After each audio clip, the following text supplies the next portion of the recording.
Thanks, Jermaine. World Championship bound Samantha Hall says the NACAC Championships was a good warm-up heading to Tokyo as the Jamaican contingent returned to the island with 25 medals on Monday. Daniel McLeod tells us more. Jamaica dominated the discus at the NACAC Championships as Samantha Hall and Frederick Dakers both mined gold.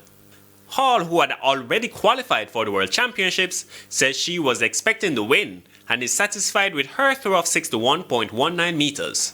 My performance, I'm actually happy about it. The main competitors, they weren't at NACAC, so I'm telling myself that this should be an easy win for me. So my next goal right now is to go to World Championships. So I wanted to see where I was at when I was competing at NACAC. Dakers was also using NACAC to prepare for Tokyo. He threw 65.10 meters.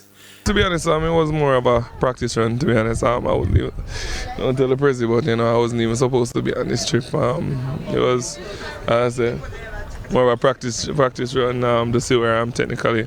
Got a big throw, but it was foul, but as I go, work to get better.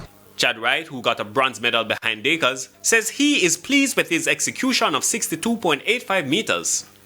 I'm really happy about my performance, barring all that has happened, and I'm still not 100%.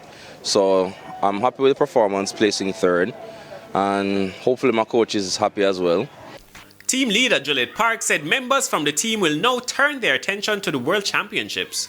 They did exceptionally well. The team synergy and energy was great. And we just know that it will continue into our championships in Japan because they're really raring and ready to go.